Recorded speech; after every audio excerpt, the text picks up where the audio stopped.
ready for another lesson?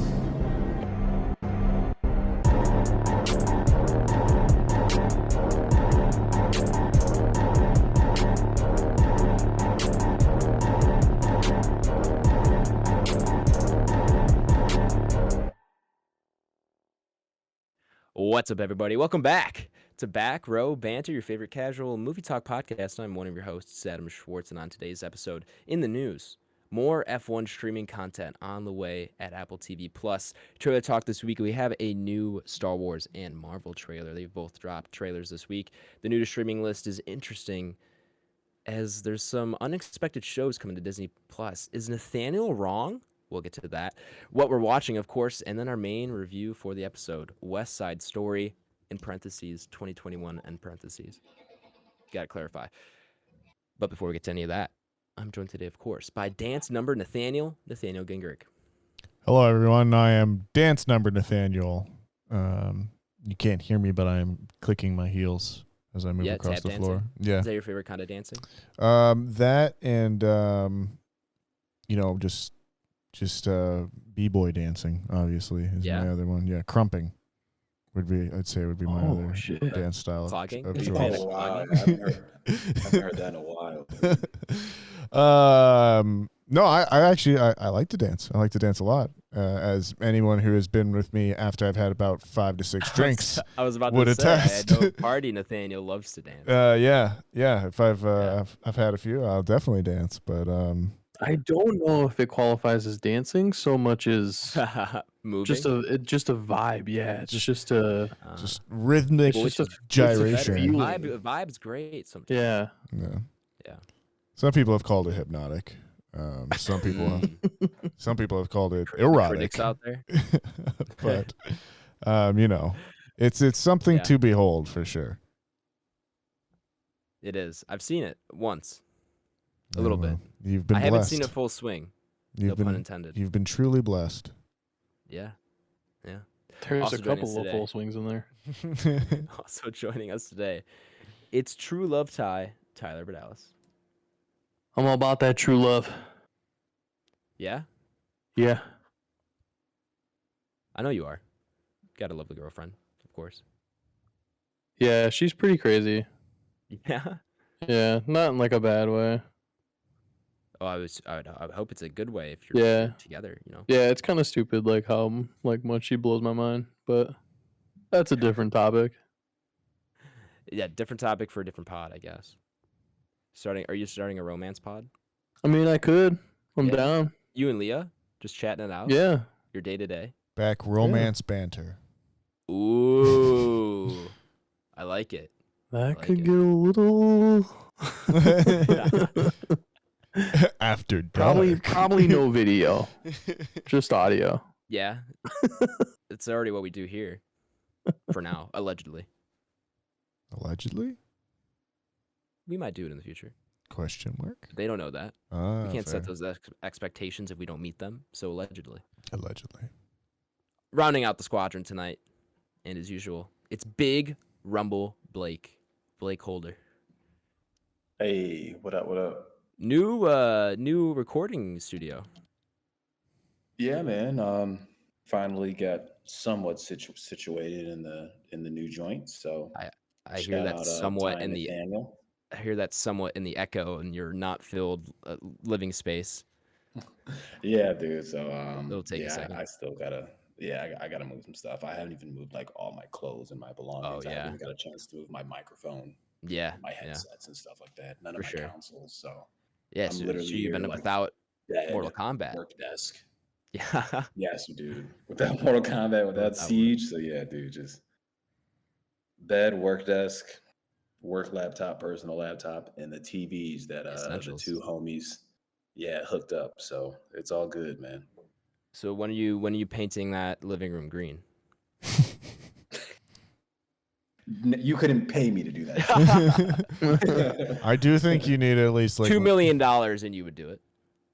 Oh yeah. Yeah. So I could, but I also I don't. cannot imagine like the people driving by your apartment complex or your condo complex and just like getting that one little view into your room and it just being mystery machine green in there. Yeah, neon green. Yeah. It's be insane, dude. Yeah. Just constant accidents in that intersection. Just what is that? Yeah. Yeah, they're looking, what the fuck is this guy thinking? So, Now, what you should really do is paint the outside green. Now that would turn some heads. That would be difficult. I think most of it's glass kind of facing the Oh, is it? outside where he has. Yeah, he's a giant Oh, I balcony. haven't seen it. Ooh, that's nice. Well, it looks like a great yeah, place. dude, Can't next wait time you can't wait get to out here, visit. man, definitely. Yeah, Well, it'll be dude, like 2 weeks. you're more than welcome to pull up. I got. I guess Oh, am I yeah. coming home? Yeah, I'm coming home the end of next week. We don't control when you come home. You choose that. Oh, I think The week of the right now, folks, we are going to pause for station identification. You're listening to Smooth Jazz, KYOT, the Coyote, on 99.9. Thank you for taking that break with us, listeners. Yes, the week of the 25th is when I'm coming home for spring break. Okay.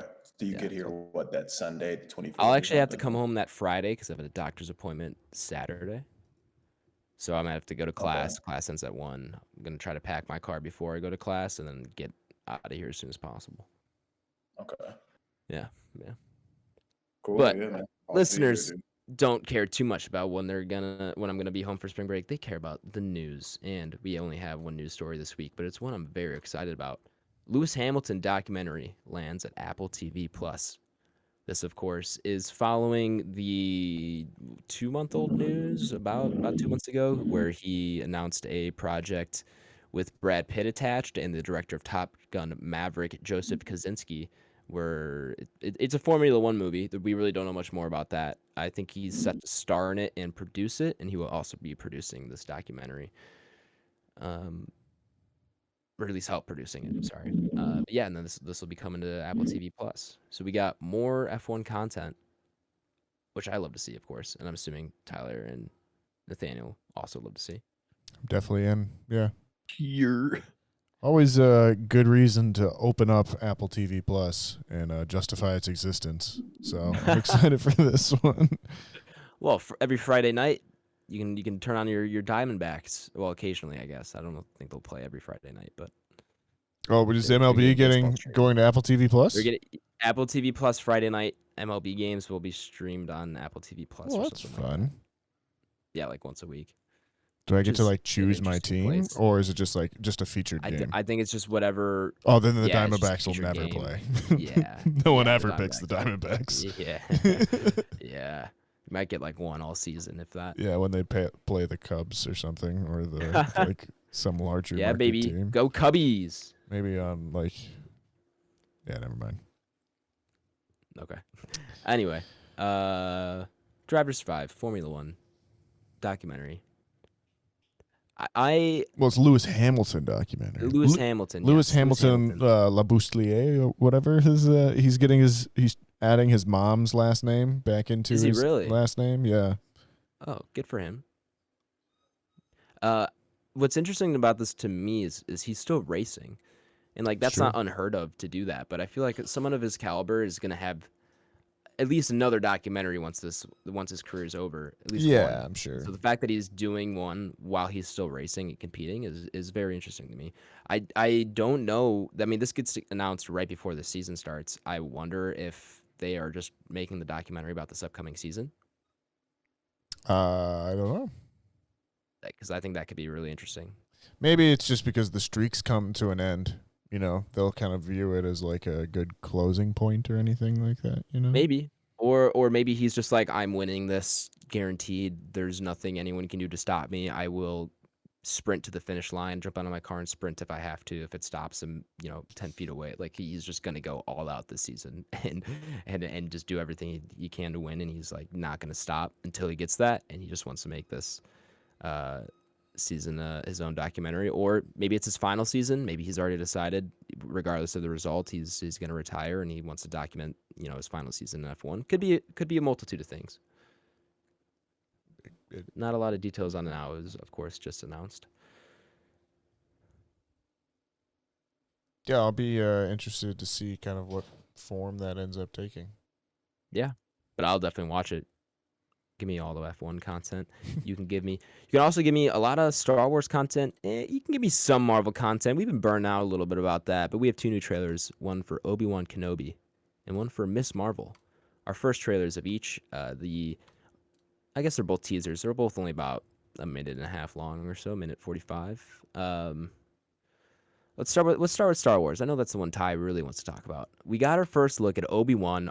I think we've said on pod before, our most anticipated Star Wars show, or probably most anticipated. Is it most anticipated Disney Plus show? I don't know, but I can't say it think isn't. of one I've looked forward to more. Sure, we'll go with most anticipated. Okay, most anticipated Disney had some Plus hype show. behind it. Falcon and the Winter Soldier was Loki, everyone was kind of because they didn't know what it was going to be about. I haven't even watched Boba Fett. Mandalorian, maybe. I don't know. Possibly. It's not the point, though. The point is trailer Obi-Wan Kenobi. Trailer Obi-Wan Kenobi. My biggest takeaway from this immediately is this seems like it has got a much bigger budget than a Mandalorian or Book of Boba Fett, where it doesn't seem like it looks like it. The settings and everything look way more. I haven't seen Book of Boba Fett. I've heard they upped the production on that, so I can't really speak on that end. As far as Mandalorian goes, this does look like it has bigger sets, bigger set pieces, bigger places they're exploring, and that does come, I think, with a bigger budget for it. I'm sure they are still using that LCD screen to film a lot of this stuff, but it seems like at least the CGI that's going along with it has been upped a little bit, because I think they anticipate this being one that more Star Wars fans are interested in, since Obi-Wan Kenobi is such a iconic character, and also Darth Vader and Hayden Christensen are back. And we got an interesting look at that in the trailer as well. Tyler, your thoughts as our resident Star Wars superfan? I think this is going to be insane. And I'm very excited about it. Yeah. Excuse me. Yeah, I mean... thanks for that expert opinion. yeah, absolutely. No, I think just based off the fact of kind of what I was saying when we were talking about, I think it was The Mandalorian, maybe it was Boba Fett, but it was Boba Fett. But anyways, it's anytime you get to explore a Jedi's aspect of things, it's going to be more fun for a majority.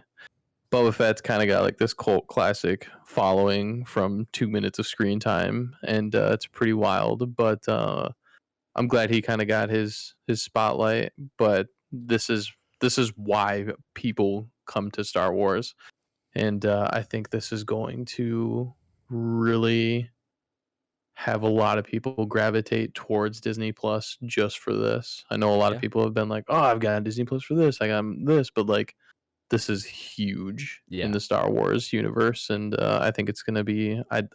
You can't fail. I don't know how you can, but yeah, very excited.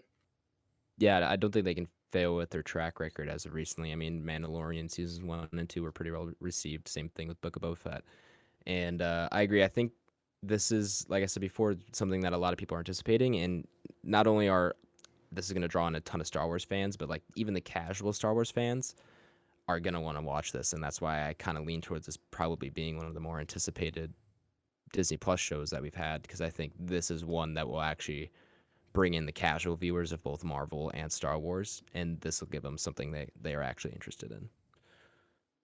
Agreed. Nathaniel. Adam. You looked like you were thinking, and you had something very profound to say. I wouldn't say disagree with me. I wouldn't say it was profound in any way. No. No, this looks fun. From early kind of looks, I would guess it may have something to do with possibly Obi-Wan coming into possession of Anakin's lightsaber, like he is at the beginning of A New Hope, and he hands off to Luke.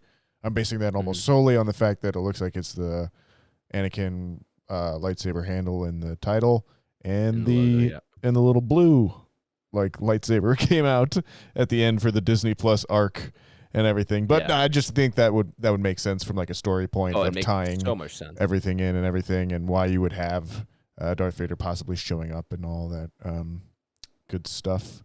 But I guess the Inquisitor is a character that's shown up in other stuff, and maybe there's some controversy around that. Like he didn't look quite the same. I heard rumblings on the Twitter sphere, but most people can suck it. Oh, fair enough. All right.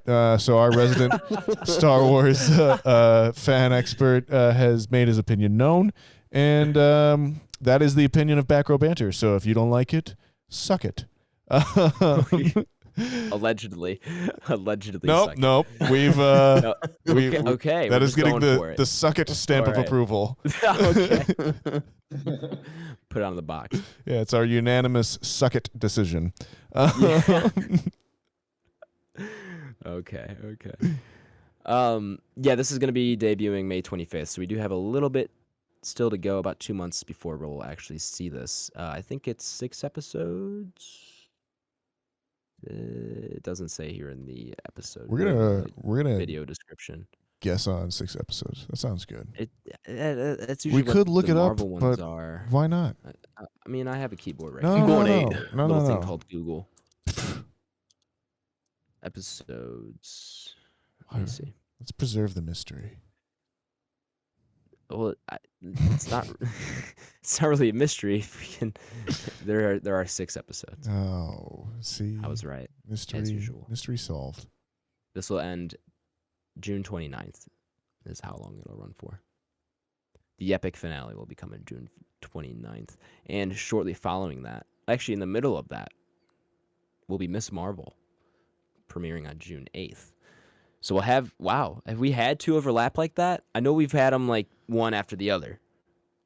Have there ever been 2 going on at the same time? I think No. did Boba start at the end of What If? Or is it one of those where it was right after? Yeah, I don't think so. I think they definitely had some separation between them. Yeah, they did a little bit. So yeah, you'll have 2 things to come back to Disney Plus for. Hawkeye would have been the one that overlaps with Hawkeye. Boba, if anything. Yeah. Yep. That's what it was. That's exactly what it was. And then Moon Knight is before that one. That's March 30th. So then we have Moon Knight at the end of this month. That'll go, I'm assuming, I don't know, and I don't feel like looking up this again, but another 6 episodes. Sure, let's go with that. Yeah, let's just go with that. And then right after we'll have Obi-Wan, and in the middle of that we'll have a few weeks of overlap from Obi-Wan and Miss Marvel. Does this trailer do anything for you guys? This feels like they've made a conscious decision to go to split these in a direction for their target audiences, and it makes me wonder if they're not as necessary to the overall Marvel theme, because this very much feels like it is not for us. Agreed. But- Yeah, I don't know. I don't know. I was yawning, so I was like, I had to wait. But yeah, I don't know.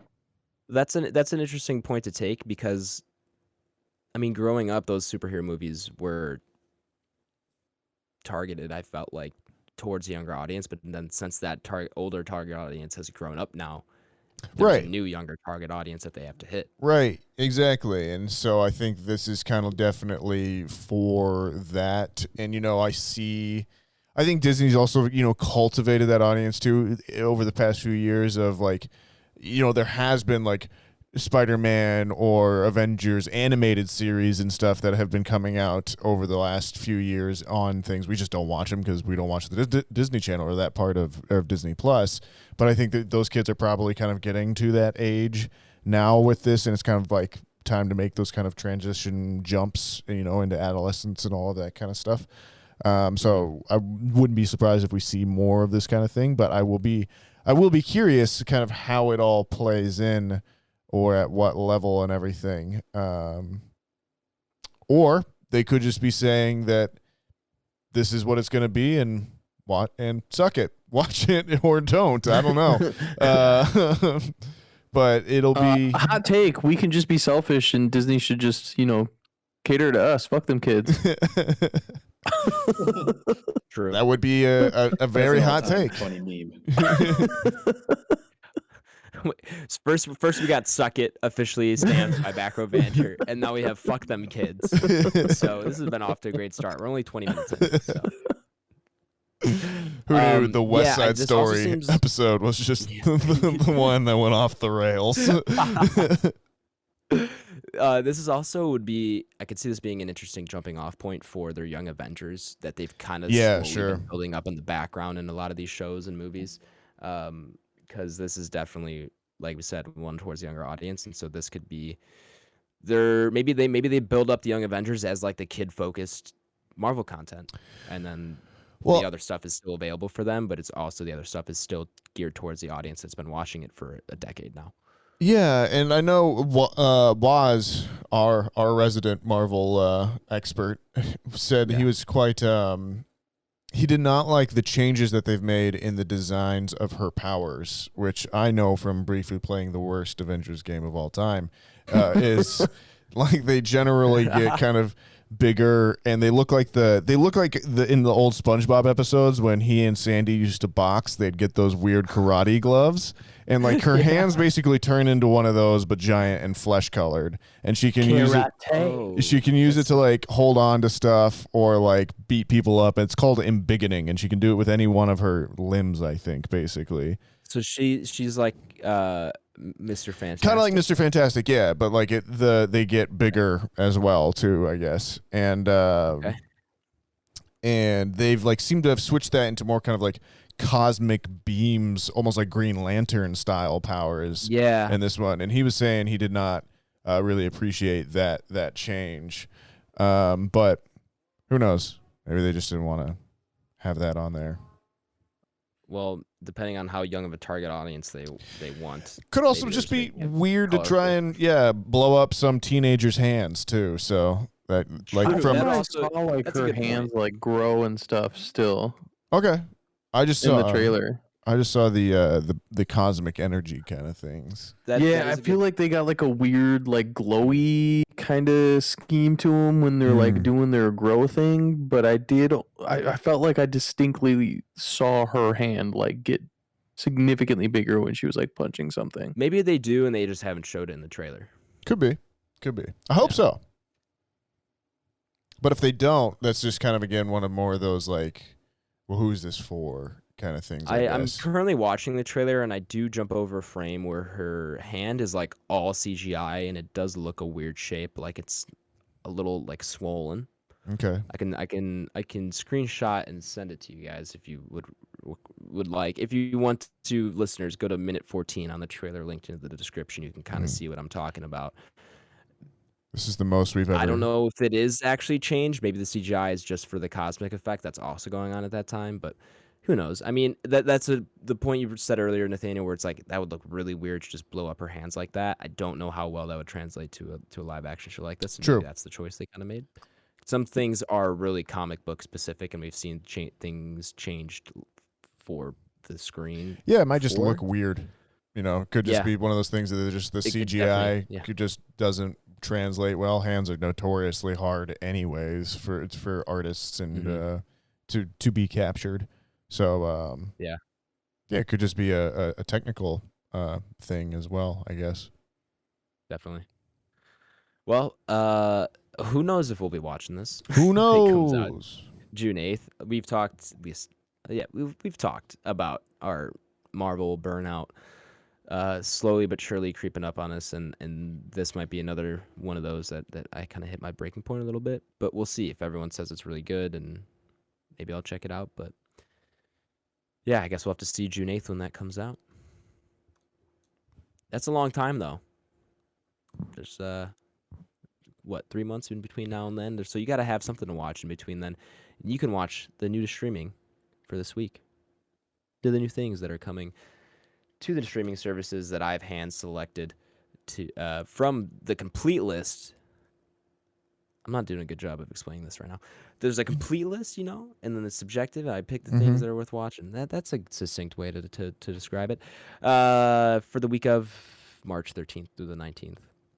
It's a shorter list, of course. These weeks in the middle of the month are usually a little bit lighter. But coming to Netflix, Animal Season 2 a nature docuseries that has featured the voiceovers from Bryan Cranston, Rashida Jones, and Rebel Wilson. Just a nature doc, it sounds like, but still solid, and then Windfall, mainly put this on here because it's Jesse Plemons and Lily Collins star in this crime thriller about a man breaking into a billionaire's vacation home just as they turn up. So I feel like I Jesse just Plemons. recently saw a trailer for this, possibly. But I like Jesse Plemons. I love Jesse Plemons. He's good in things. He is good in a lot of things. That's it for Netflix. Coming to Amazon Prime. You have the 50 Shades of Grey trilogy. Just in time Very for St. Patty's Day. Yeah, set the mood right with 50 Shades of Grey. You could do like a quadruple feature if you wanted to. You want to watch that trilogy and then you end with Boondock Saints. I feel like it'd be a little bit of a left turn. Just a Or slight left turn. Do it. Finish with the other movie coming to Amazon Prime, The Invisible Man. Just another Invisible Man. weird controlling man who also tries to kill you. It really all works. I could not think of 3 more distinctly different movies than Invisible Man, 50 Shades of Grey, and The Boondock Saints. I think The Invisible Man and 50 Shades of Grey are more alike than you think. Actually, Bum. you're not wrong. You're not wrong. They have the same kind of color grading, so you got that going for you. At the very least, we've got that. Yeah, at the very least.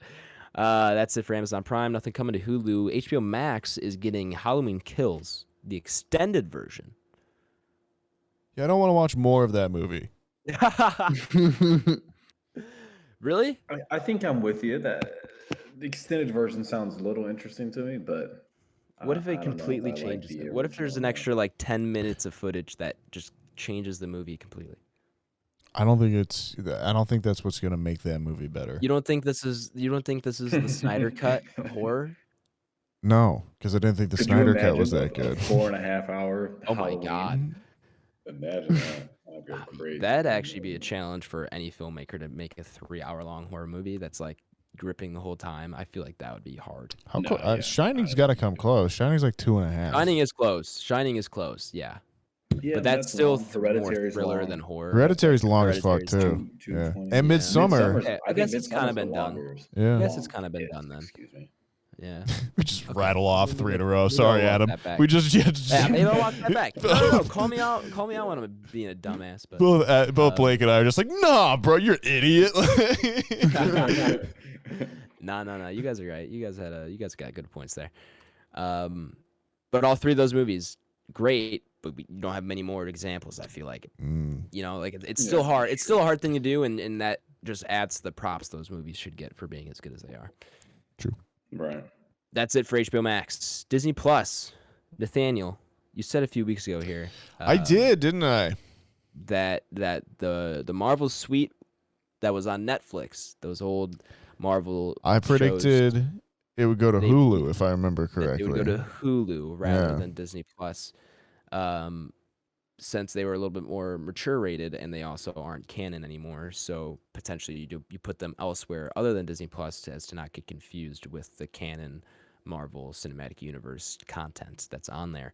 And also Disney Plus, more of a family show where some of these shows are a little bit more violent, not rated R by any means, but not, you know. Daredevil definitely is rated R first season. I haven't seen all of Daredevil.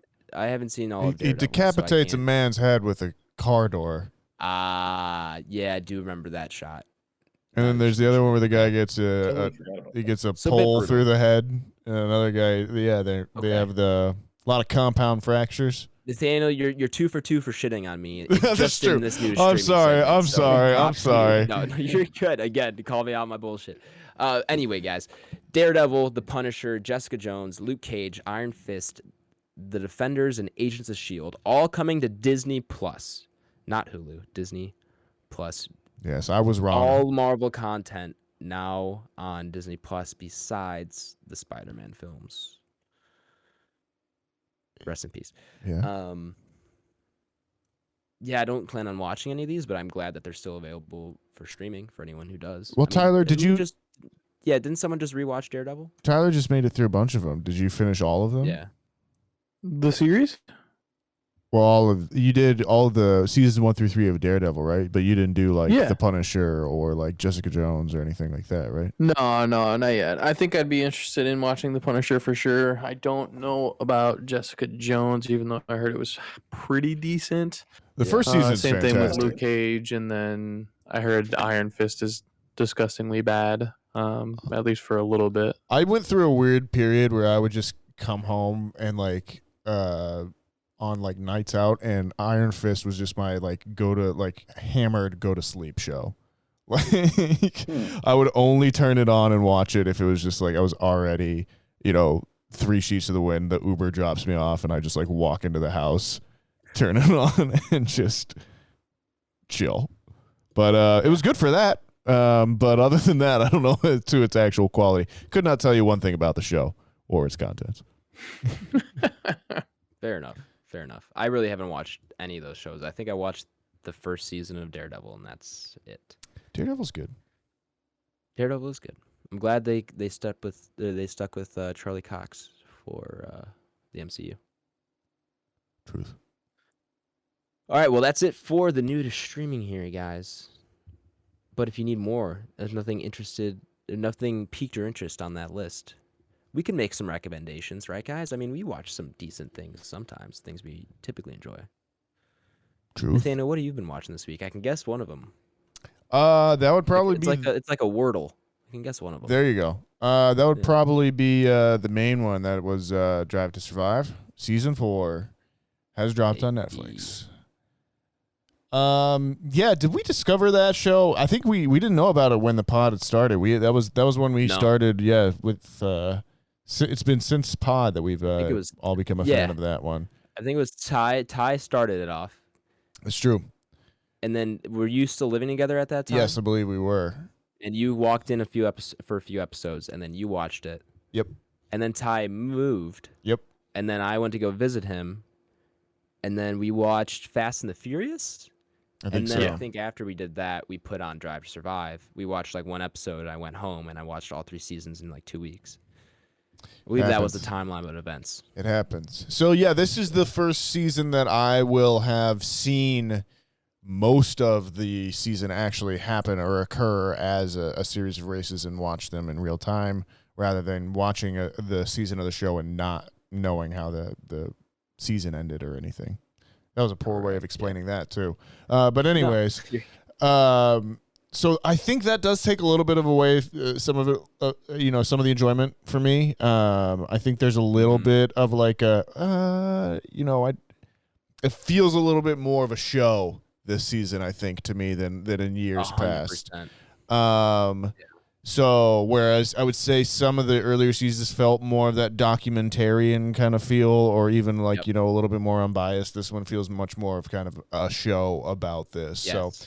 So I think that does show. I will say it looks incredible. It's oh my God, consistently one of the best looking shows on Netflix. Netflix has streaming. to be increasing their bit rate and compression, whatever it is, for this show specifically. I think that's anything else that's 4K on Netflix, it does not look this good. I think this is the only show, and you can tell it from like the Netflix logo that they zoom in on at the beginning, that everything is just sharper, brighter colors and everything. That's an interesting conspiracy theory. It wouldn't make sense to me because this show looks like Disney Plus. Right. Well, yeah, and that's actually an interesting point this week, especially because both HBO Max and Disney Plus have West Side Story, and one of those is a lot better quality than the other one. I really didn't do the comparison, but I just put on Disney Plus because I knew it would look better. You are correct. But anyways, we'll talk more on Drive to Survive because Adam and Tyler is going to be on both of their lists as well too.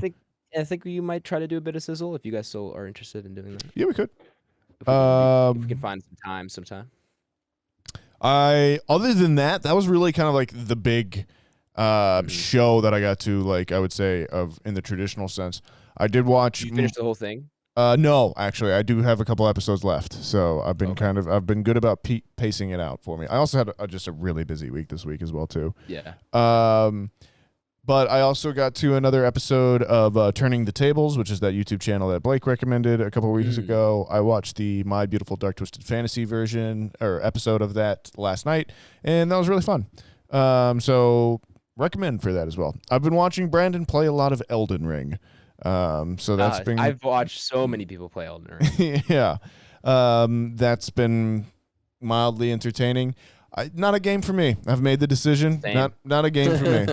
I just know it's not. I'm very glad everyone's enjoying it, but I have never enjoyed any of the Dark Souls games that I have tried, or Souls-esque games that I have tried. Yeah, you know, it just seems like too much time and a lot for me. it's not even it's not the hardness level or the difficulty. It's not the pattern recognition or anything like that. For me, it is the inventory system and the user interface. I just it hurts my eyes to look at. Yeah. Other than that, Saturday and Sunday, Nick Merckx was in a big tournament for ALGS, or the Apex Legends video games. There you go, for people that don't know what that is. And that was really cool to watch, kind of see, because it's been fascinating to see him start as a complete novice and then work his way up to playing at this level. And yeah, that's really fun and interesting to watch. UFC was this weekend, watched that as well. And the other thing I watched was West Side Story. With that, I will turn it over to Adam Schwartz this week. I knew you were gonna call me this week. I don't know how. I had a sixth sense that you were tossing it over me at the time. I'll start with Drive to Survive. Are you going with where I think you're going with that? With the Sixth Sense reference? No. Blake just sat up so much higher in his chair. Yeah. Blake put his phone down, his eyes and ears perked up, sat forward. He was like, "Did someone say Sixth Sense?" That is one I need to get to, so hopefully it gets on the what we're watching list sometime soon. Drive to Survive Season 4. I was not as good about pacing it out, and I just binged it. I was also pretty busy this week, but I had a lot of work that I could just kind of do while also having that on in the background. So I wasn't hyper focusing on it, but I also once I was done with this season, I did kind of go back to the few episodes where I didn't pay as much attention to. I still really love this show, but Nathaniel was spot on where I started watching the last Formula One season after the midseason break, so I saw half the season.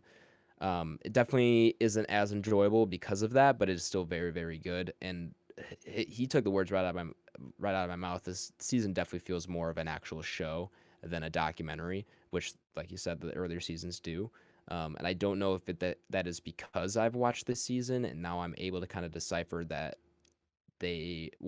how they're telling the story is a lot different than how I kind of felt like they were telling the story before. They just pick and shape storylines that it's not that they don't exist, but they just dramatize them so much, which is what they have to do. The show is almost plays as an advertisement for Formula One, and especially for people who haven't seen it before, which is good because it's going to bring more people into the sport. But it's much less of a documentary this season than it has been in the past, and I think that is partially due to the fact that I've watched the season and kind of know what's up. But I think they're maybe leaning a little bit more into it this season than the past few. I think it's a combination of the two. But I really enjoyed it. I have a lot of thoughts that I want to save for our kind of in-depth bit of sizzle episode on it.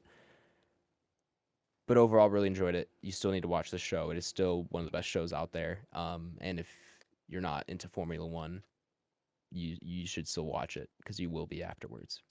This Sunday, Formula One returns. I'm so excited.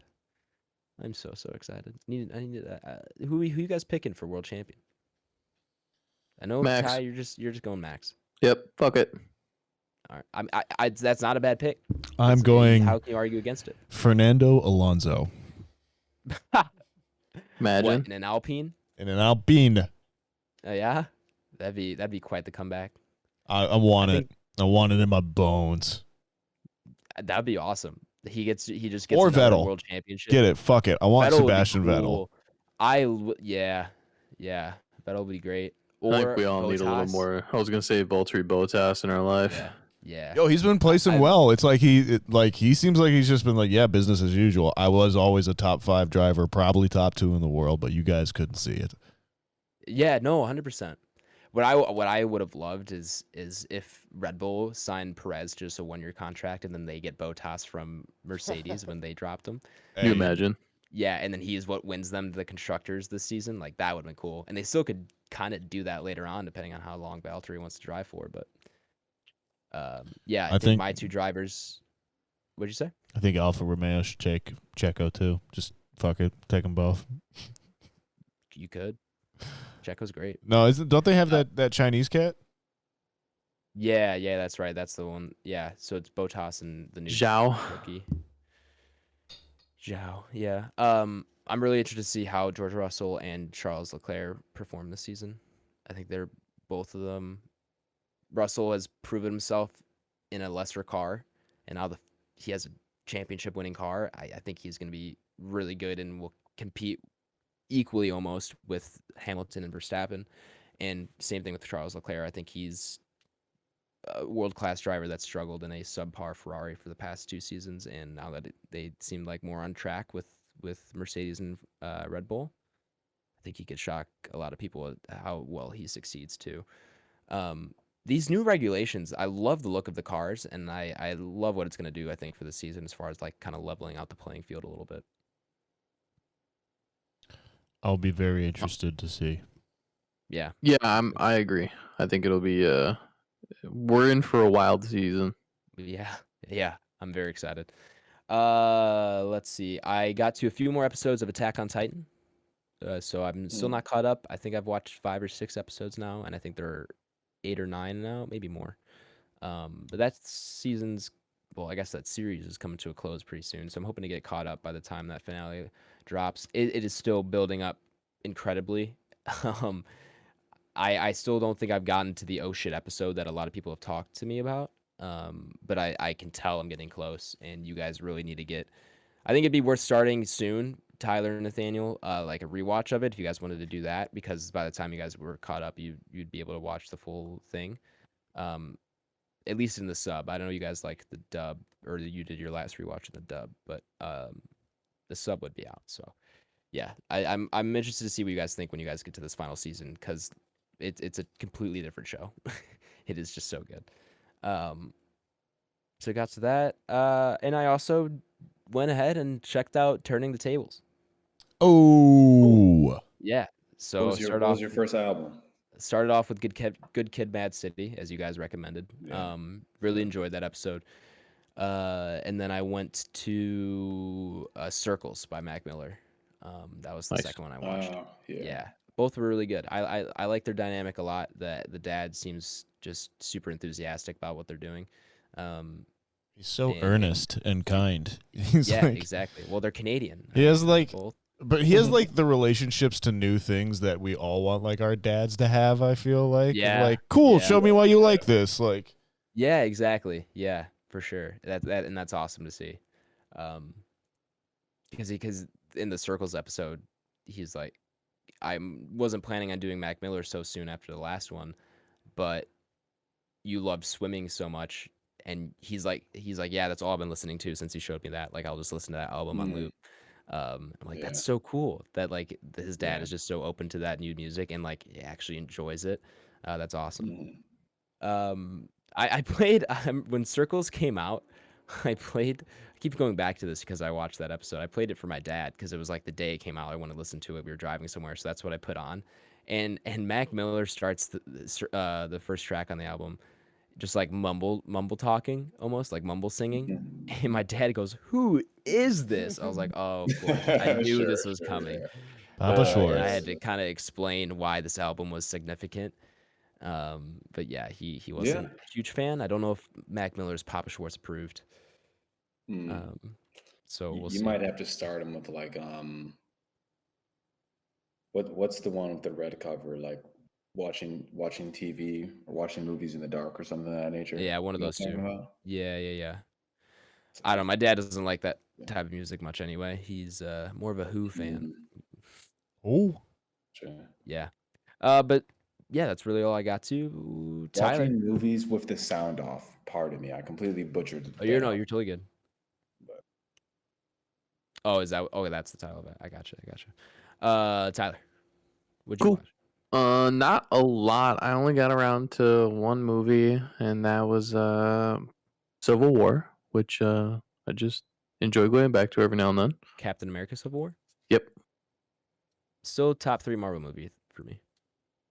I'd have to like do a complete rewatch of like everything from Yeah. like phase 1. I don't Yeah. even think it'd be so Okay, hard to top do 5. everything, Top but 5 at least. it It would like be at this point very hard. I'd almost have to pick like a top 3 from like each phase. and, Yeah. and then like bracket it down. And some of those only see. have 3 movies in them. So, all right, well, we're taking everything.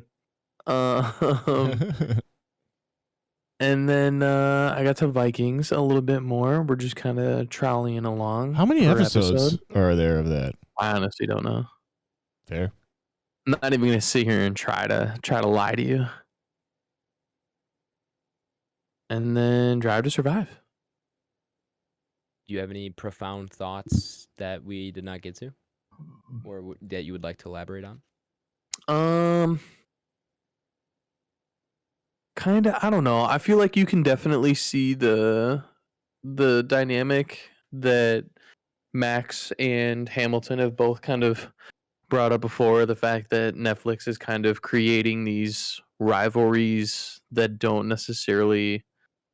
They're not really there. Mhm. So they're kind of like trying to create that drama. They make Lando look like a bitch. Right.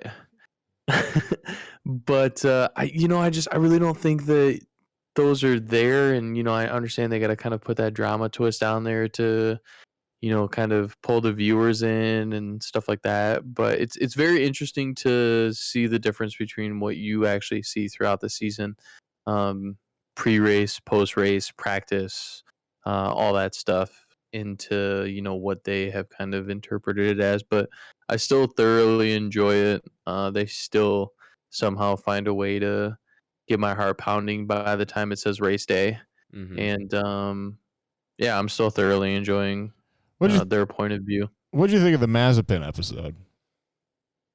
I don't know if that couldn't have been written after No, everything happened. chance. You know what I mean? Yeah. So it's still funny that they have kind of like this twist on like making Mazepin and his dad like these kind of like just jerks, Right? And and I don't know if that's because everything that's happened, I look at them that way, so I'm just like, you pieces of shit.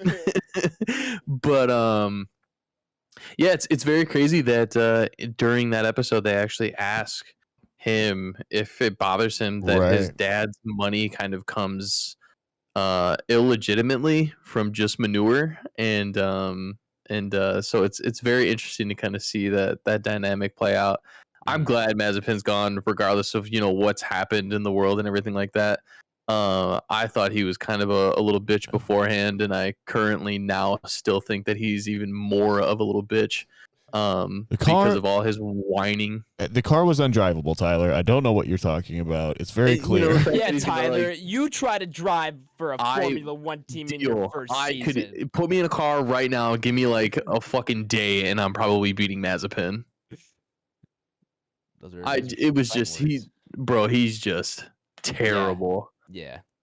I have more respect for Gunther though. Gunther's. I love Gunther nowadays. I'm totally around on Gunther. Gunther's my boy until I die. I'll die on a hill for that, man. I was like, Gunther's like low key kind of sucks as a principal, and I'm like, maybe this is his fault. And then, you get to see the episode where he's like, I kind of need you to stop being a little bitch, Mazepin. The cars are the fucking same. Like there is no. It's like written in the contract. I can't physically make the cars different. You just need to stop being a little bit. Right. It doesn't make sense. Why? And also, if they were to make the cars different, don't you think they'd give the better car to the guy who's giving them all of this money? The money. It would make that. Yeah, that's so stupid that they even thought that was a thing. So yeah, I'm glad that the Mazepin family is no longer in F1. Yeah, I love Gunther as this this kind of sad sack hero at this point, where just like everything always goes wrong for him. But God loves He's kind a of like he's trier. kind of like Gordon from Harley Quinn. Yeah, he is. He's just always strung out. You're a damn good team principal, Gunther Steiner. I agree. And then, you know, like after him seeing them kind of like conquer that mountain, and he's like not even huffing and puffing. Granted, you know, they cut, you know, a lot, but I mean, like he got up there like a champ, and he's got to be kind of getting up there as far as age goes. He's very German. He keeps it all in shape, you know. Yeah. He's a cool dude. Oh, I'm a big Gunther fan. I've come around on him. I've always liked Gunther. That Mazepin episode, I did think it was pretty cool how during that Russian race, he was like, I need intermediates. I could see the clouds. The clouds. That was a good storyline for him. That was really cool, a kind of a little mini redemption arc, because I'm sure he was still bitching after that race, but that was a cool moment where he's like where he played his advantage, his home field advantage, where he's like, I know these clouds. It's about to rain, regardless of what that radar says. And he got the advantage on everyone. And they don't even tell you his placement, which makes me think he was like last and maybe got to P17 off of those intermediate tires. But regardless, still a cool little story to see. I thought he ended up like 5 or something like that. Did he? I'm pretty sure. I don't remember them telling us the placing. I can try to look it up. Sochi 2021. Well, while you're doing that, Blake, what have you been watching? Yeah, I was gonna say that's all I got, and obviously the West Side Story. So yeah, Blake, what's good, man? What'd you get into? Yeah, dude. So as I was kind of telling Nathaniel when he was over here Friday, last week I was in Mexico, so I ended up booting up Sicario. So that was one I just wanted to get to, just classic. Having driven through a border and doing things that I've never done before, and I was like, let me like put on Sicario because that's got an iconic border scene. So great movie. That's Denny V, for those of you who don't know, who's we hold highly on podcasts, and I don't know if that's his best film, but that's probably one of my personal favorites from him. So yeah, that one's good. Josh Brolin's in that. Daniel Kaluuya is in that. Was it Benicio del Toro? That's correct. Yes. Right. Is that his last name? Yeah. So he's in that as well. Emily Blunt. Yeah, dude, it's awesome. Emily Blunt. Yeah. And we gave her a lot of credit for the Quiet Place series, and she's in that as well. So yeah, great cast, great directing, great cinematography. Overall, great fucking movie. If you haven't seen Sicario, please go watch it. The second one's not by Denny V. I didn't even bother putting on the second one, to be honest with you. Outside of that, pretty busy week, but I did get to one movie that I've been meaning to get to for some time, and I finally got to it for the first time, and that's actually American Psycho with Kristen Bell. Oh, wow. Okay. Nice. Yeah, I watched that for the first time, dude, on Sunday. So yeah, I booted that one up on the A80, and I was like, let me put something on and just kick back and watch it. Yeah, so I was aware of, as Nathaniel was doing the dance, I was aware of what the movie was, right? And I've seen like clips and like pop culture and stuff of that nature, but I've never actually sat down and watched the movie or seen any of the scenes like on TV. So many memes super of cool, it. dude. Exactly, yeah. So as I was watching, I was like, okay, like I think I know what's gonna happen. It's like I think I've seen this online or something like that. You know what I mean? But great movie, dude. Awesome. That's Christian such Bale is a character in that, dude. Yeah. It's such a 2000s movie. It's such a weird movie I didn't realize too. Jared Leto's in that either. Yeah. This is his friend Paul. Yeah, go ahead, bro. I love the bit. I love the bit where they're all doing the business cards, and they all have the weird business cards that are like all unique. He's like that one that's Bone. Like, and they're like, what are you talking about? Yeah. It's such a strange movie, but yeah, it's good. I like it. Yeah, dude, it was that was a pleasure to watch for sure for the first time ever, and I was like, this is cool, dude, and he narrates a lot of the stuff in third person, so it's really cool. The cast, the only people I really knew were Christian. Oh, Willem Dafoe's in there as well. I didn't know that. I've forgotten about that. Yeah, okay. Yeah. So he's the police officer who's like he's kind of got an idea you know Right. of what's going on, but he's like, oh, I don't really know. And that's another one where you just never really know either. Is like, is he hallucinating this stuff? Is he actually doing Mhm. it? Is he, is this Mhm. some weird dream that he's having? Yeah, that's a female director too. That's Mary Herron. Yeah, it I is. want to say it was I last name's wasn't too Herron, familiar with or is anything Mary else she did. Lambert. I tried to look it up after I watched it too, and there was nothing that really stood out She to did me. the original Pet Cemetery. I want to say I could just be talking out of my ass right here, but I think that's her. Um, Okay. But yeah, either way, the American Psycho is an incredible movie, and I do recommend it. We should maybe do that one for pod at some point as well. That could be a good like Halloween month Yeah, one. I'm I'm I'm fine with that. I'm sure Ty's seen that. I'm sure Nathaniel's seen it. Have you seen that movie, Adam? I've not, no. Yeah, but I'm sure you know what it is, though, right? I've know of it, yes, yeah. Yeah. So, yeah, dude, that was a cool one, man. That was one of the better surprises, I guess. It was like, oh, I was like, oh, it turned on HBO Max and it was on there. I was like, oh shit, or American Psycho's on HBO Max, and then put it on, and the rest was history, dude. So yeah, great movie. So that's all I got to. Got to West Side Story as well. A ton of YouTube. That's about it.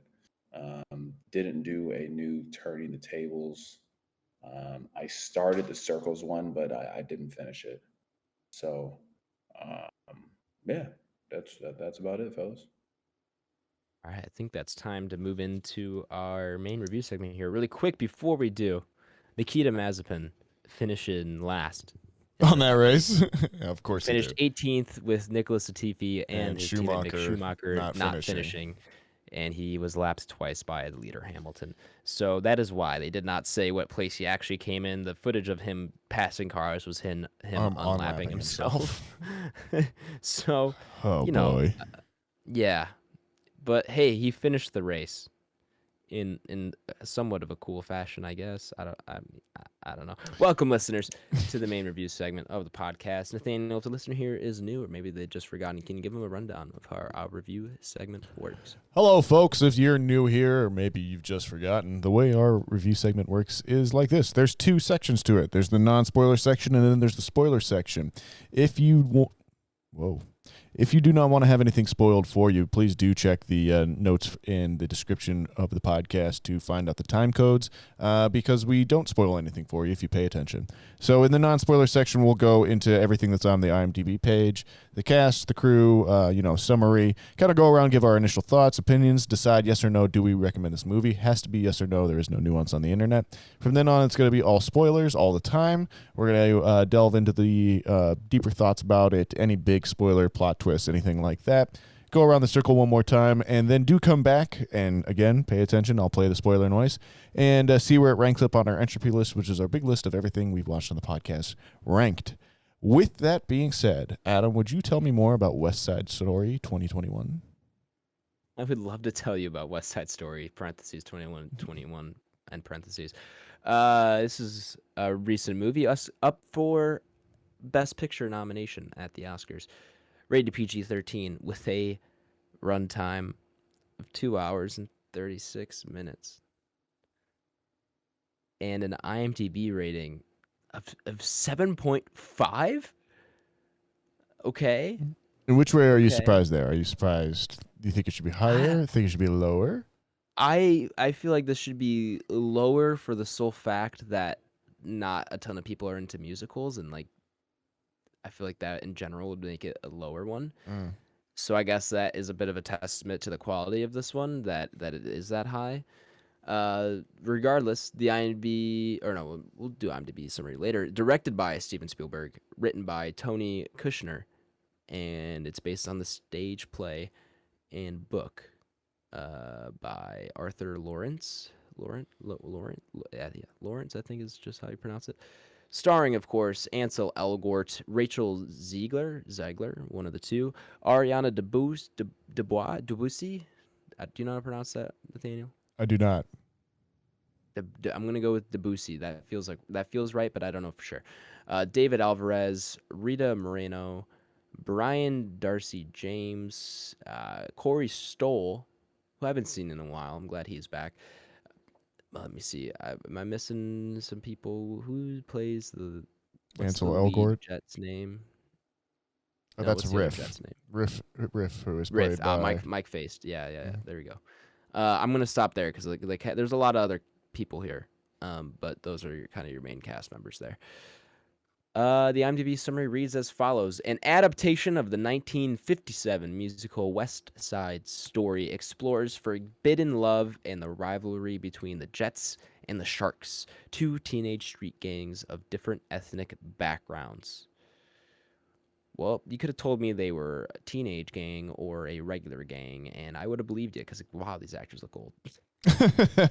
Sure, yeah. Yeah.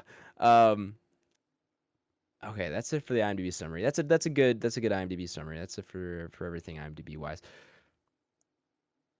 I'll start by saying I don't like this, and but it's good. It's just not for me. Like Okay. it is good for what it is. Like I can objectively tell this is a good musical. If you like musicals, this is really good. It is really well directed. The songs weren't for me, but I can like tell if you like this, you're going to really like this. Not I enough just did not rapping. enjoy my time. What'd you say? Not enough rapping. Not nearly enough rapping. Not nearly enough white guy saving jazz. Yeah, it's got to include one of those two for me to enjoy it. Or Nah, ideally both. or ideally both. Yeah. Yeah, it just wasn't for me. I will enjoy a musical occasionally. Don't consider myself necessarily like a fan of musicals. I'm kind of in between. It really just is case by case for me. And this was one that just wasn't for me, and that's okay. Because Well, there's a chance it could be for you. You came in with quite a bit high expectations, I would imagine. I did. Though. Yeah. I did. Just because I heard a lot of good things about it, and I knew it was Spielberg, and he's up for Best Director, and I'd seen even just some clips showing off some of the shots in this movie, and I was like, wow, this does look really good, and everything is very, you could tell, tight and succinct. What is setting off my... I'm sorry, my phone just made a Find My iPhone noise, and I did not activate it, so I don't know what just happened. The Anyway. Russians. Yeah, Probably not your iPhone. Yeah. I don't know who else's iPhone it would be, but all right. He's got a stolen iPhone in his room. Like, I don't know who the fuck is wouldn't- calling this thing. Yeah, Noah. Anyway, yeah, I did have some high expectations. I thought I would enjoy this more than I did, and I'm okay with not enjoying it. I just kind of realized a little bit through this movie that I just wasn't gonna like it, and I finished it out because I had to, of course, and you know what? I've just accepted it. Not for me. Have you seen the original?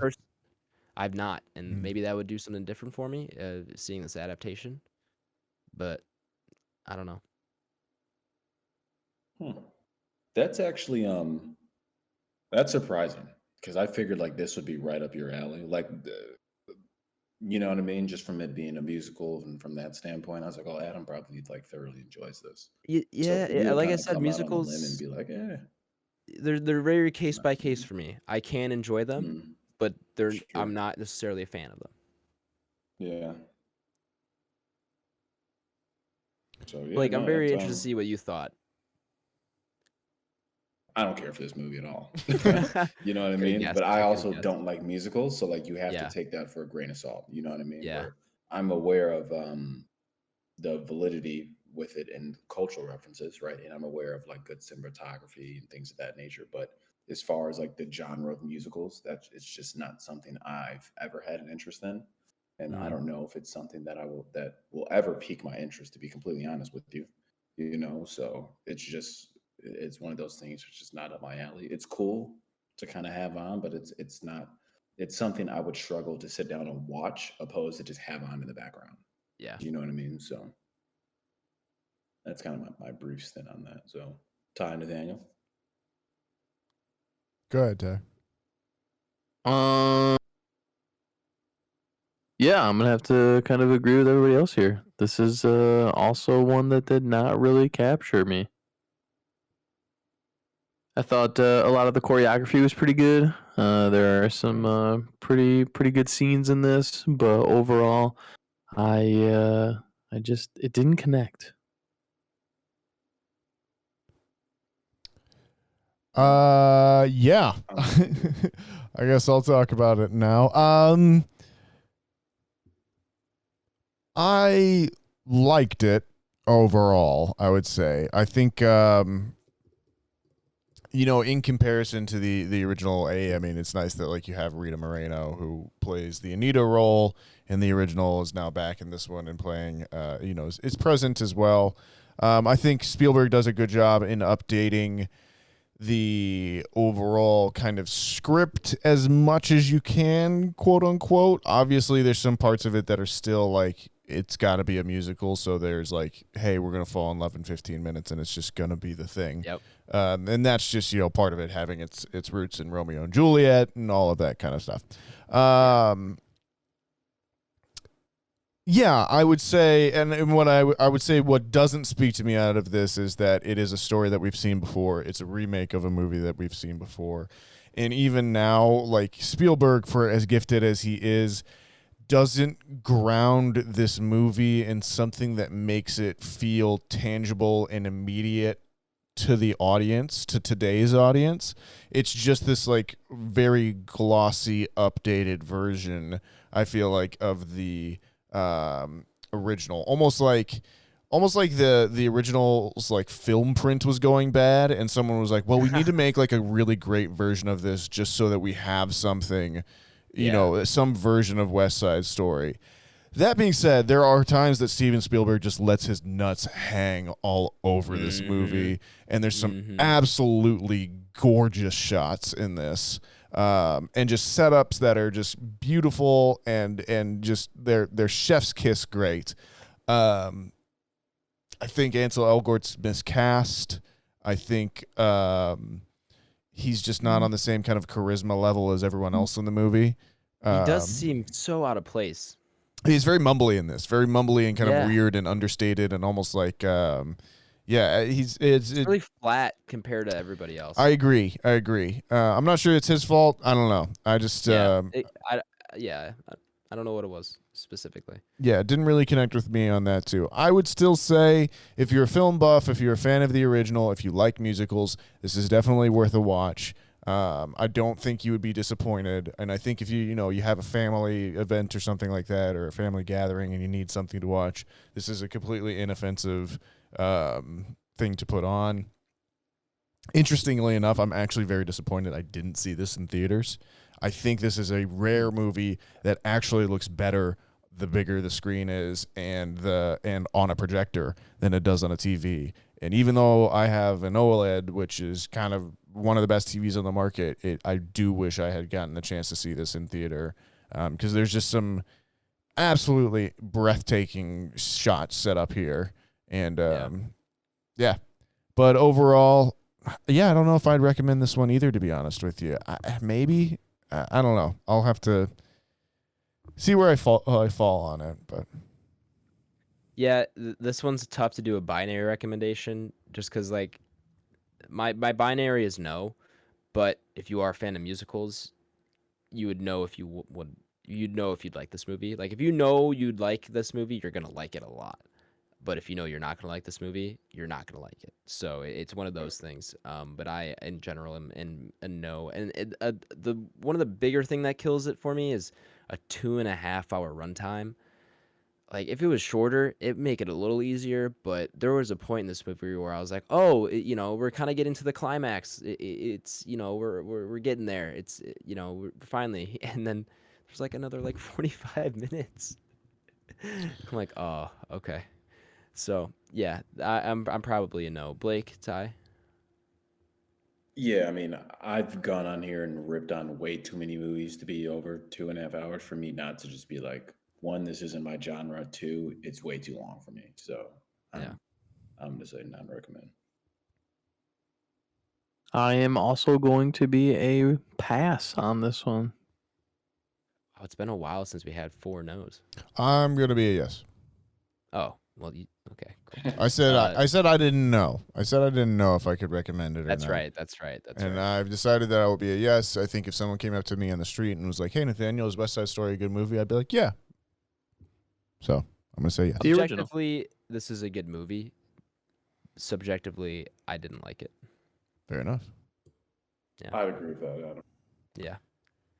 All right. Well, I think that's going to do it for our non-spoiler segment here. So, if you've not seen West Side Story and you do not want it spoiled for you, sorry, West Side Story parentheses 2021 end parentheses, go ahead and check the episode description where I've left the timestamp you can jump to, where you'll be taking to our ranking up upon the entropy list. Hop up. Spoiler time. Oh. There it goes, folks. Sorry about that. Hold on, it'll come back around. There it goes. Shit goes down. It goes down. Actually, shit really does go down. Check the timestamp, by the way. Timestamp time. 128. Yeah. Shit really does go down. This got like very visceral in that one Rumble scene. You they don't cut away. Yeah, from any of those I forgot you haven't seen it. So yeah, this being Yeah. your first time on there. I mean, you've seen Romeo and Juliet and all of that stuff before, yeah, right? Yeah. But yes, that is they just straight up kill those guys. Yeah. And then even like the fighting afterwards, so they're like hitting people with like an axle or something like that. Mhm. I was like, oh my god, brutal. Have you seen The Outsiders? I was just about to say they need to make an Outsiders. I would much rather enjoy this. I love The Outsiders. Yeah. I've read the book, and it's one of my favorite nonfiction, fiction. Yeah, no, it's fiction. One of my favorite books. And then the movie I've seen is dated at this point. You should probably watch it again. I think you'd like it more probably at this point in your life. Potentially. It's a Francis Ford But, Coppola. Is it? Oh yeah.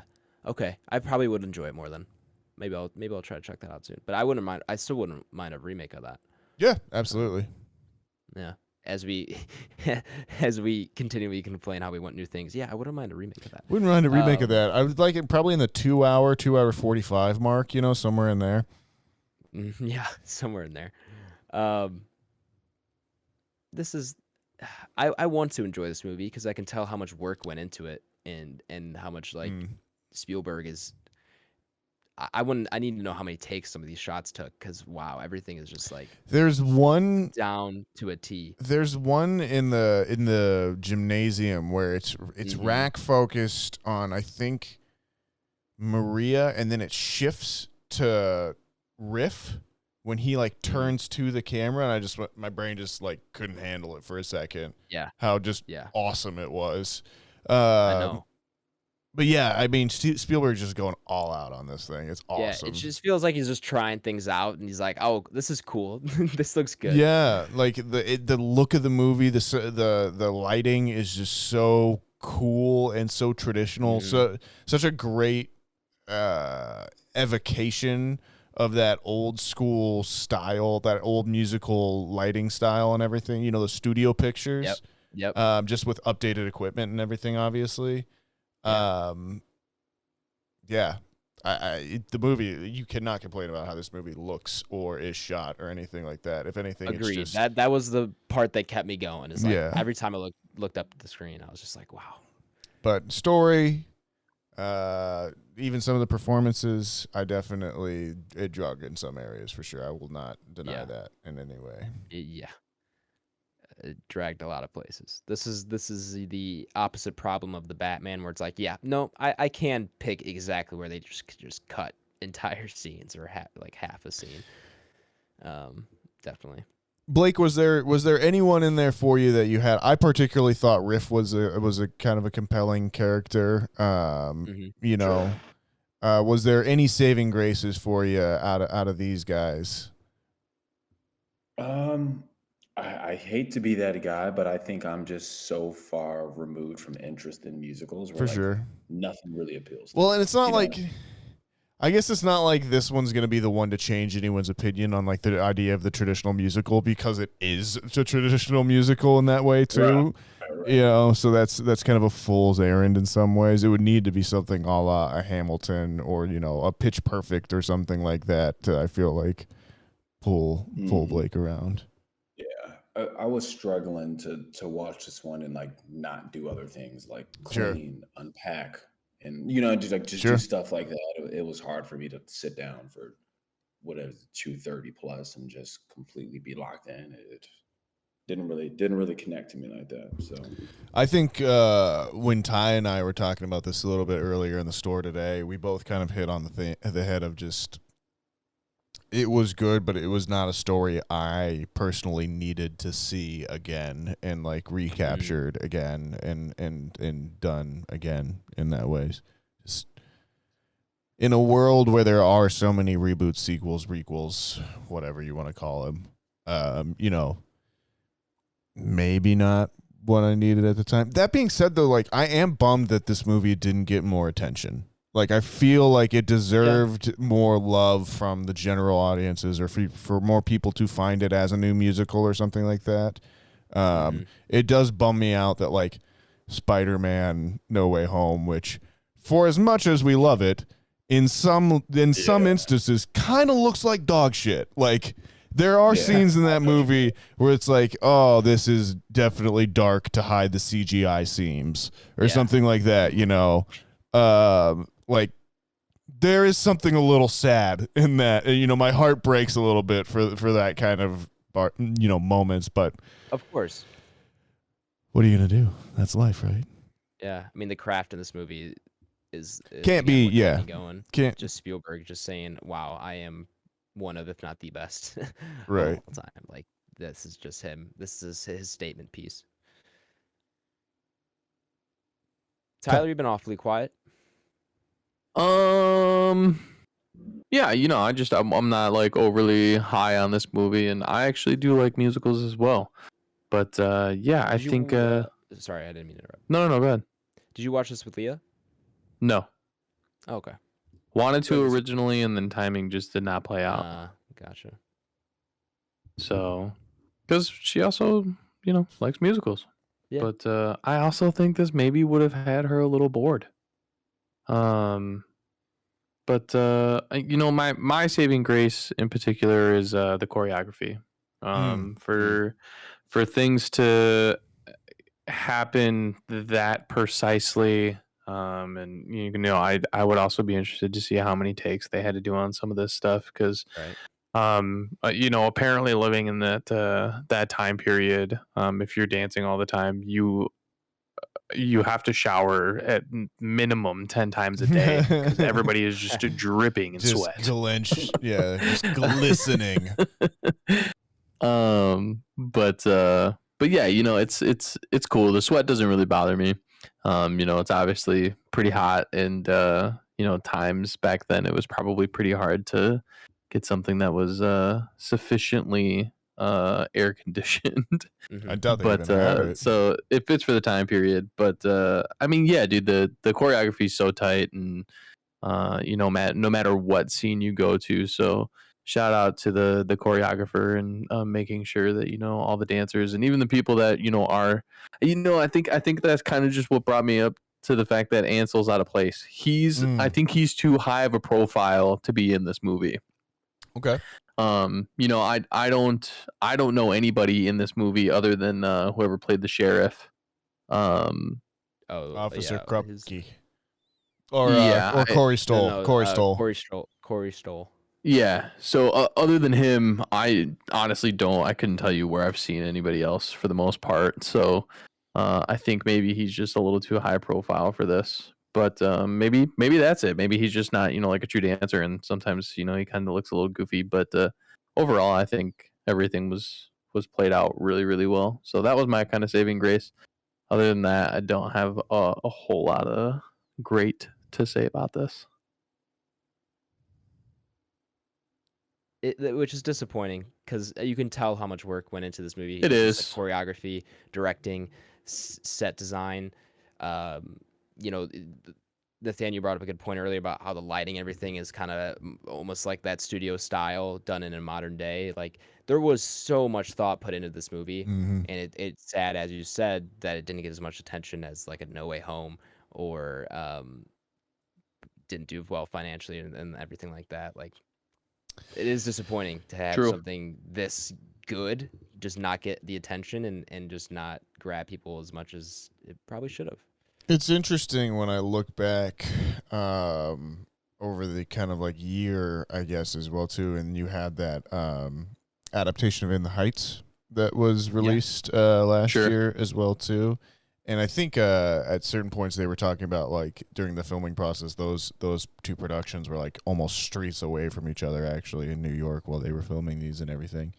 But just kind of like as a comparison contrast, I would definitely probably rather watch the West Side Story Steven Spielberg adaptation again, but I would probably show other people like the In the Heights thing as like a party movie or something like that. Like, I guess my point being, the things that I'm taking away from West Side Story 2021 (parentheses colon) are appreciation and kind of like as Adam's been saying, just the technical watching a master work his technical magic. It's not a lived-in shared experience I want to have with my friends. And I think that's kind of this movie's summation, at the end of the day. Yeah. As is held up by our votings. The three guys that, are going to be your most casual of them say, fuck it, and I say, suck it. So there you go.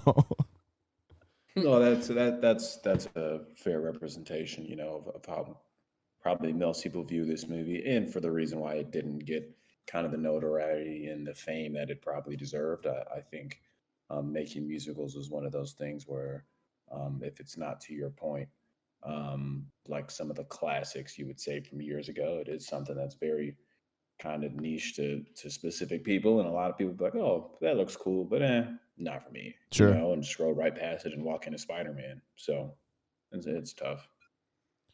I just I hope Spielberg didn't burn too much like Hollywood capital with this one. Like, I hope they won't be like, yeah, you've got to do Spider-Man 6 next because we let you do West Side Story. So now, like, throw us a bone here, Mr. Spielberg. But hopefully he can still do his own stuff. I think he's got like 4 movies on the production line right now. I don't know what I'm talking about. He's doing fine. Yeah. Ain't nothing going to tarnish Spielberg's legacy at this I guess point. he is one of those people that can just kind of do whatever he wants. But still. Yeah, he's a Scorsese. He's a Tarantino. He's up there. True. I really want to see Spielberg do an Outsiders remake now. Like, imagine his directing in this craft. That'd be pretty sick. Outsiders. Yeah. I think a Spielbergian Outsiders would be awesome. So maybe he does that as his next project. Yeah, this one's a hard to like non-spoiler talk about because not only is there an original that a lot of people have seen, it's also a musical. So it's like there's not like a big plot twist or anything. We've already talked about how it's Romeo and Juliet, a twist on that, and you can kind of see that there. What did you guys think about the fact that there's no Spanish subtitles for when they speak Spanish? That was kind of goofy. I wonder if that has to do with the fact that I was catching an echo from somewhere. I think it was Blake. Yeah, it was Blake. Yeah. Yeah, Disconnected. But I wonder if it's because like time period wise they didn't really have a whole lot of subtitles. It was during the original. Apparently, it was a very conscious choice by Spielberg. I wondered if it was like disrespectful or something like that to the culture. Or let me see if I can find the quote here. Someone keep talking as I look for this. Well, I think it's a little bit goofy too because both you and I always watch movies with subtitles on it. So even though they were speaking in Spanish, we weren't even getting the Spanish like phonetic or the Spanish words on the screen. So like if it said that hola, it wouldn't have hola written on the screen. It just wouldn't have anything. Right. So that was even more jarring for like me to watch it because I was just like, wait, what's happening there overall? But yeah, I would see as a normal viewer, someone who doesn't watch everything with subtitles like a psychopath, you would maybe more expect those to kind of be there in some situations. I feel like maybe I've just watched enough movies like an idiot that it didn't really bother me all that much. I'm used to funky subtitles, but yeah, I can definitely see how some other folks would find it a little bit disconcerting. Yeah.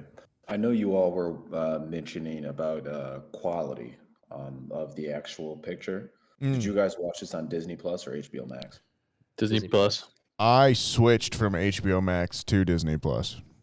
Really? How You bad it notice a difference? Yeah, What switch? yeah, it was Oh, it I'm was sure you could. yeah. The HBO Max I thought was just way worse. Disney Plus keeps killing it. The quote here, I do have it up here. Spielberg said casting actual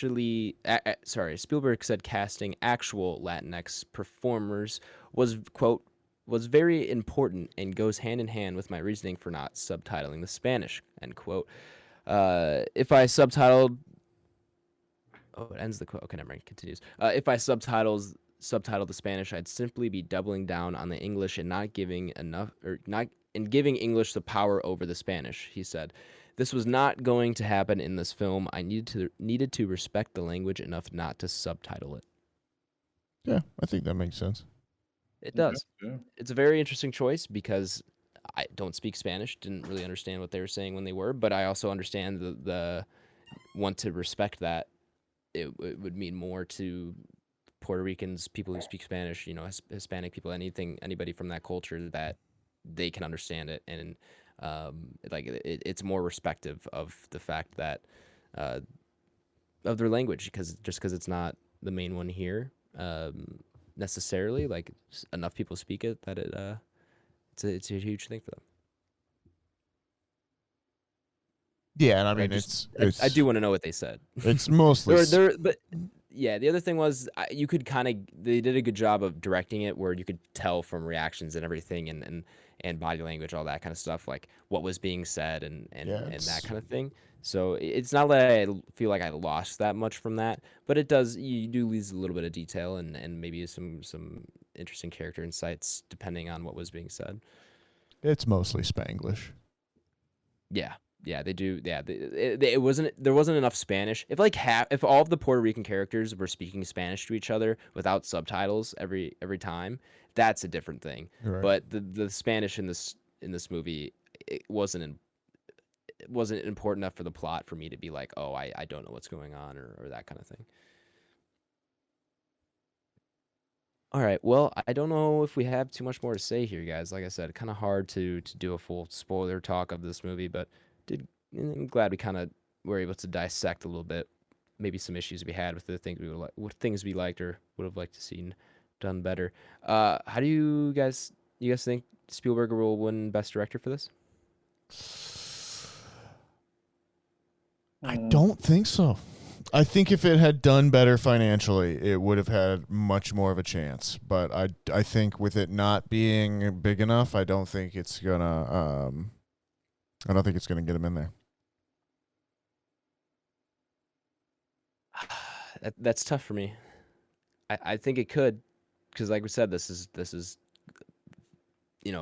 categorically like a excellent film as far as how it was shot, made, and everything like that.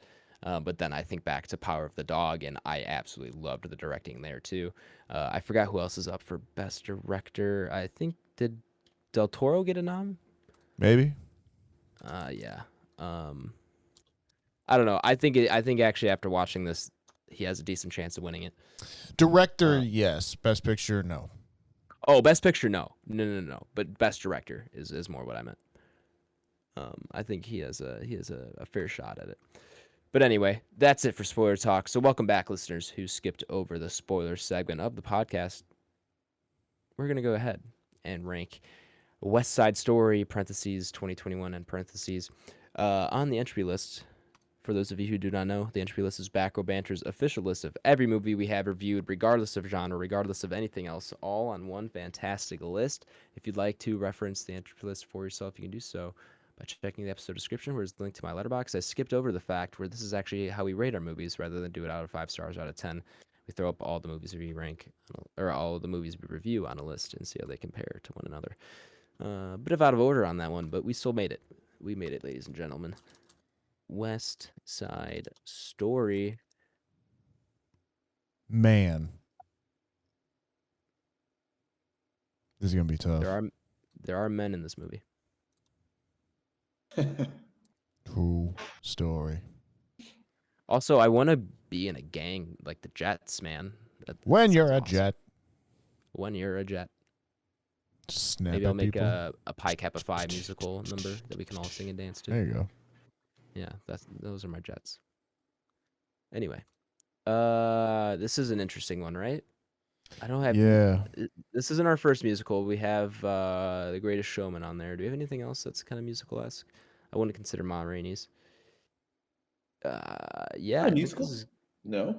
Nah, I wouldn't consider it a musical. Okay. Yeah, this Soul. is gonna be interesting. Soul one. was kind of musical Soul. in some Eh, areas. It's got music. Whiplash. I mean, no, I'm just kidding. Wow. Yeah, I really don't know where to put this one. I'm going to put it at 74. 74, below Trick or Treat, above Halloween Kills. Very respectable spot, of course. I think this movie is better than all of the movies below it.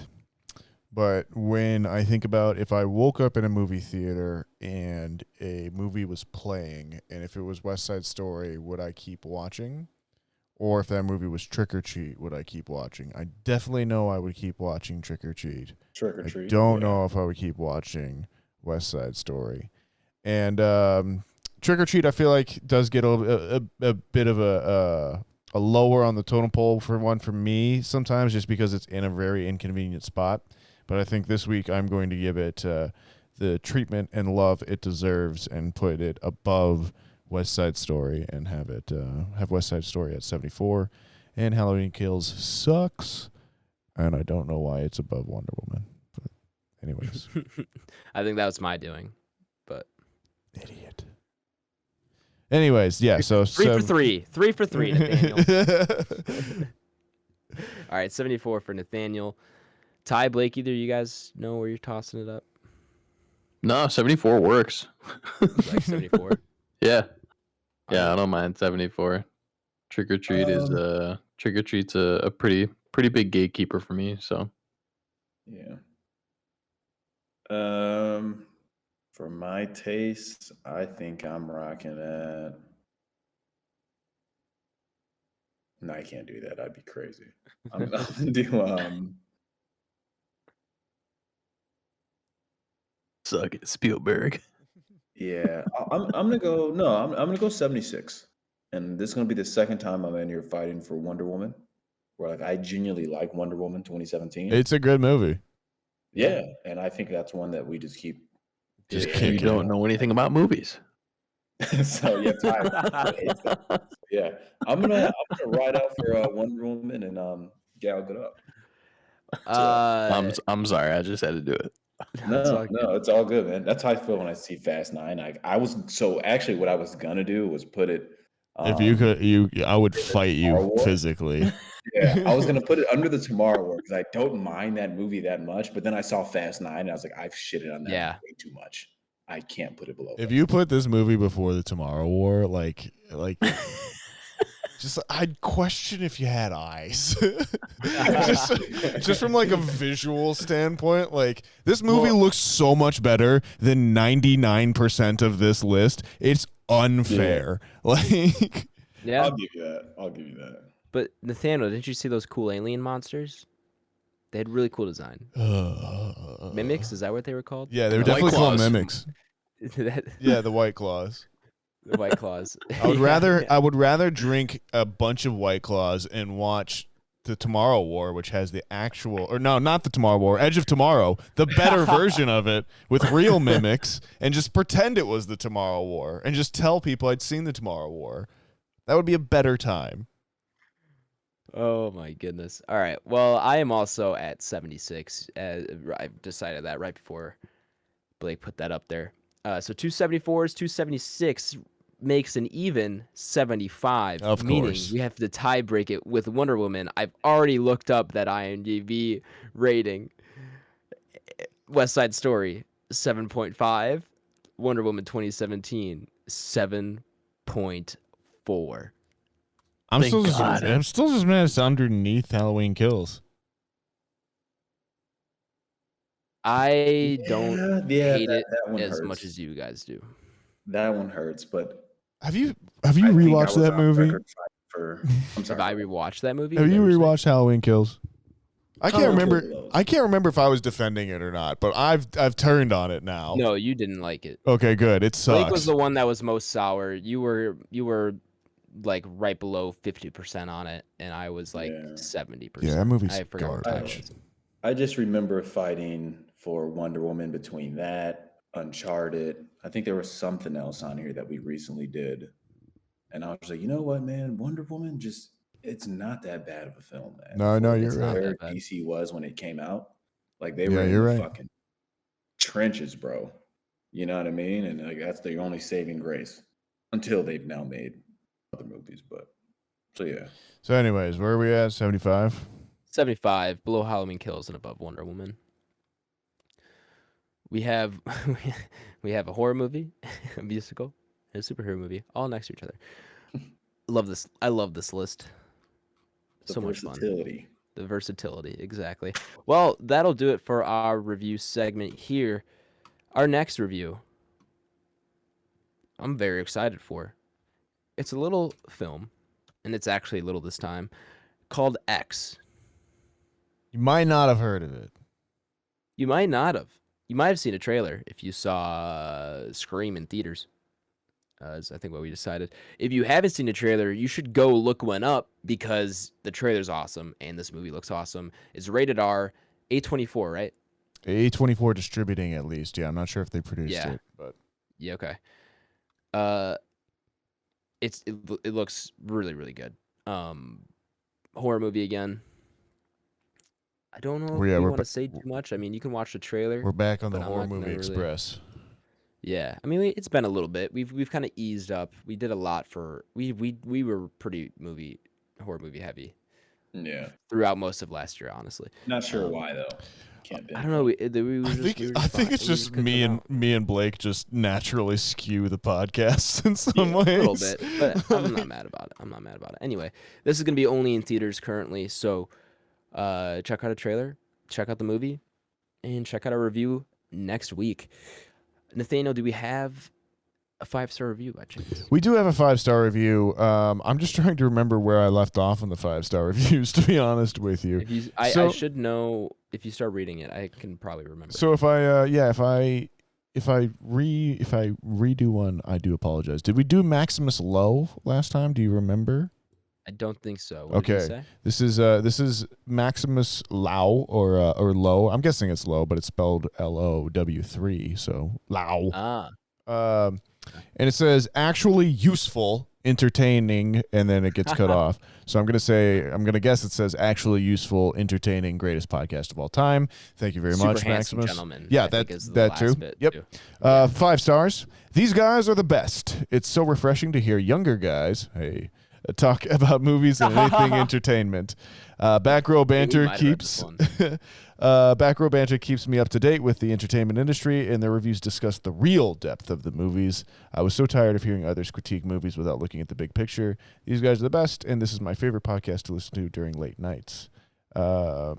Ooh, late nights. Late What does nights. that include? Do you Still think out? have we done that one before or not? I don't think so, actually. Okay. I feel like someone else said something about us being young or casual. I don't remember what it was. There I don't was think we've done that one yet. there was one that was like for some casual film fans this is pretty Yeah, good or that's what it something was. like that. Yeah. Cool.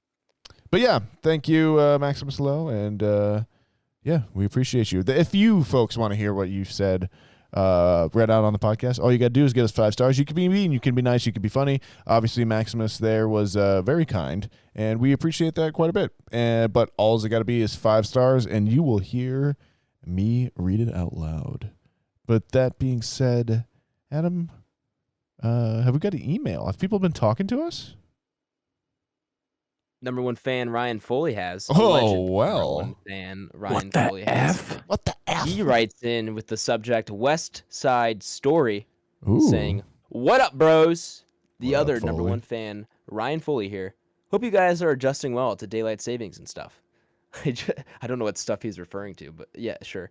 I mean, Blake had just a- moved. True. Yeah, Blake, you adjusting well to daylight savings in your move? Yeah. Yeah, I mean, I definitely woke up Sunday and I was like, "There's no way I slept this late." To be honest with you, but yeah, it's one of those things that just snuck up on me. So All right, so Blake's a thumbs up on the daylight savings and stuff. I just had to pause in the middle of West Side Story to shout out Nathaniel for looking exactly like Tony in this movie. Oh God. Slap a goatee on Tony, and boom, you have yourself a Nathaniel. Well, that's it. Gonna go back to this awesomely shot movie. Mother effing Spielberg brings the heat per usual. Peace out, homies, with a little peace sign emoji. Says, thanks for making great content for a nerd like me. The Ryan Foley. Thanks for writing, Ryan. I don't know how much I agree with that, though. I don't know if he really looks like Nathaniel that much. The Ansel Elgort comparison is one I have had before. Yes. Really? Without facial hair, there is a lot going on there. It's particularly in like a side profile. I think we have like a similar nose, and like both of us don't have that prominent of a chin either, too. Yeah. But if you like Baby Driver, I throw on Ray-Bans or something like that, I can kind of do a decent Baby Driver. Okay, again, I can see that. Sans facial hair.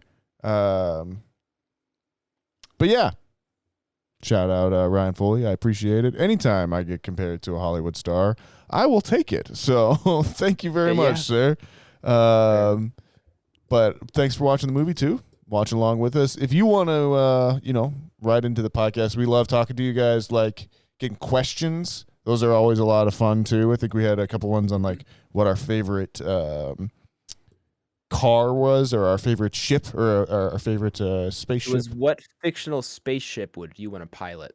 Yes. So if anyone else there has any fun questions for us, send them in, and don't forget to answer them yourself as well too.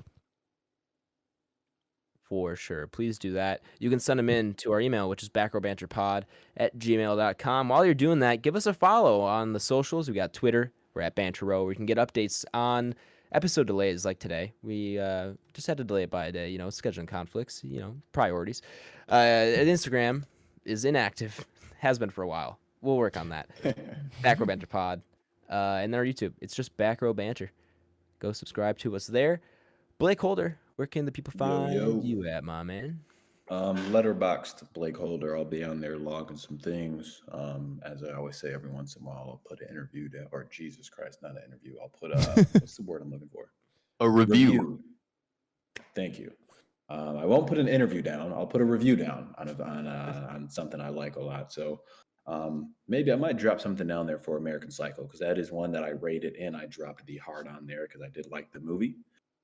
So we'll see. But Letterboxd, BlakeHolder. You can find me on there, and we'll keep pushing. What's your Letterboxd review of West Side Story 2021? I don't think I'm going to give it a review, to be honest with you. Yeah, give it a review. I mean, if it's a bad one, just review it. Yeah. I hate to be that guy on the internet, though. Like that, like that's the shit that drives me crazy about. That's a whole other story. I at least give it like a 1 out of 5 stars if I really didn't like it. Yeah. So yeah, what about you, Adam? Where can I find you? Oh, you can find me on Twitter at H24, where I've been slightly more active, posting some Halo clips or when I'm live, that kind of thing. Letterboxd is just not active there. Should be more active. Twitch.tv/Aish. Find me there, streaming pretty often and having a good time doing that. I already did BlakeHolder. Nathaniel Gingrich. Yes. Dance number Nathaniel. Here I am dancing away over here, folks. You can find me on Twitter. He is in fact dancing. Yeah, you can find me on Twitter and Letterboxd at nsgingrich. You can also find me on Instagram at NathanielG92. Other podcasts, Sandpiper Tapes, and that'll be it. Tyler, tell me where the people can find you. Twitch.tv/El Trabajo87. Letterboxd, Instagram, and Twitter. Tyler Vidalis, VIDALES. Back to you, Adam. Thank you all for listening to episode 94. Slowly but surely approaching episode 100. We'll have to figure out what we're doing for that. I always liked 94. Thought it was a good number. It is a solid number. Yeah. It was always what I wanted to throw. I always wanted to hit 94 on the old MPH, but never got close. Yeah. So that was one dream that died early, but it's still a good number. You know what? We got to 94 today, Nathaniel. Just like Tony. What? Anyways. Thank you all for listening, especially if you made it this far into the episode. You're my favorite type of listener, and we really do appreciate it. Join us next week for our review of X, and we'll be RB. Be excellent to each other, everyone. Go out, see X. I think it looks very, very interesting. See it in theaters. Watch a trailer. Do what you want. But be excellent to each other, and we will BRB. Thanks for stopping on by. Please like, comment, subscribe. Do whatever you got to do to help us grow. We appreciate anything and everything, even if it's a lot, even if it's a little. And just be good to one another. And, you never know where that person's at in their day. So spread that joy, and we'll BRB. Yeah, as we always say, thanks for the support, right? Thanks for listening. That goes a long way. Then, as always, as long as you're doing one thing you love every day, then you're living the right way. And this is still Women's History Month. So, like I've been saying, please stream something created by a woman, watch something created by a woman, watch something starring women. American Psycho. Anything of that nature. Feel free to support them. You're crazy for putting that one off, man. Oh, and predominantly killing women, but I got you.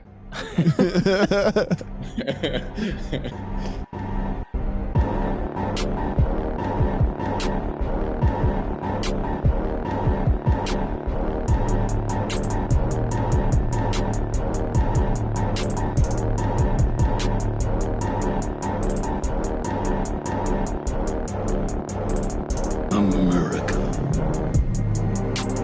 ready for another lesson. Yo, did you guys see they voted to get rid of daylight savings? In the What? still has to No, I don't pass. believe it. Doesn't it still have to pass the Senate, Senate or whatever? Vote for shit like that. Well, yeah, the Senate passed a unanimous bill voting to end daylight savings in 2023. What the fuck are they up there debating? Like, isn't there more pressing topics for them? Oh to be no, passed? it's not like there's a war in Ukraine. That's and the only thing we can agree on, Blake. Yeah, We have to start somewhere. And I bet everyone was like, "This is a historical moment." Party sides are irrelevant. We finally can Yeah. unite on something. No, I would that vote daylight no on that savings one just to sucks. be an asshole. Just to be like, Yeah. just to make a point. Be like, you guys can get your heads out of your ass for this, but nothing else. Fuck you. Yeah, I know. Right. Right. Yeah. So unfortunately, the world's in shambles. There's a war going on. But how do you guys feel about daylight saving time? Right. I'm a little sleepy this week, so That's what it sounds like happened. The guy woke up on Sunday like, oh, fuck this, man. I'm drafting up a bill. He's just like, why the fuck do we do this? it's gonna be a Netflix special. They're rebooting Schoolhouse Rock. They're doing the how a bill becomes a law bit again. Oh, I'm just a bill sitting. I'm on just a Cap- bill. sitting on Capitol Hill. Have you seen Schoolhouse Rock, Adam? Yes. Schoolhouse Okay. Rock still shown in District 25 elementary schools. Yeah. He's like, yeah, the one with Jack Black.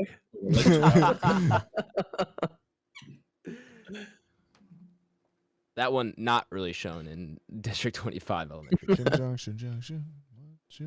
I love that movie. That movie is so good. Nathaniel, you said you Oh, haven't wow. I haven't heard I that have one not in a seen long School of time. Rock. Yeah. No. Oh, I think you'd like School of Rock. I'm sure I would. It's Richard Linklater. I've had many people tell me that it's one of their all-time faves. I've never seen it. Yeah, it's up there. It's up there on mine, definitely.